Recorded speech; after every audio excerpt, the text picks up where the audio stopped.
Otrajā puslaikā zaudējām. Nu, viss, nu, pirmais bija labs. Uztaisījis spēles aprakstu, te būs jāpadomā pa komentāru. Nu, ātrāk viņi bija, neko nepadarījis.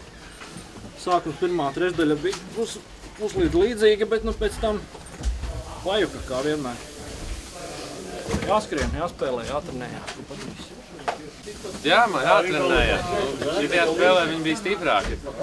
Paši aizsardzībā pieļaujam kļūdas, vairākumā ielaižam vārtus.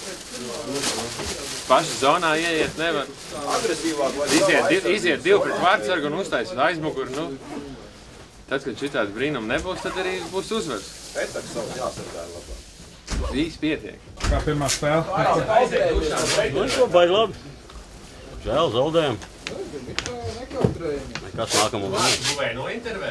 Es neizkālos tā, tad viss kārtībā. Nervus saldīja, viss notiek. Jāmācās ātrāk slidot bišķiņ. Kas mums pietrūk šajā spēlē? Kas pietrūk? Spēks cīņas. Saspēlētības mazliet. Nu, Agresivitātes pietrūk. liekas, ja godīgi liekas, ka mums pietrūka 1 vai 2 pārbaudas spēles pirms sezonā šādā sastāvā. Tas īsti ir. Jo maiņas izveidojām pagājušajā treniņā, nu, ko arī var gribēt īstenībā. Tā viņš ir. Juri, kā mums jāspēlē nākamajā spēlē? Vairāk Kanādas stilā. Nu, ir jau. Pat daudz piespēles parasti Rīgas Dinamo vai Latvijas izlasi. Nē, arī komentāri par pirmajām vārtiem sezonu. Žēl, ka tikai viens iemet. Vajadzēja vairāk iemest. Varēja?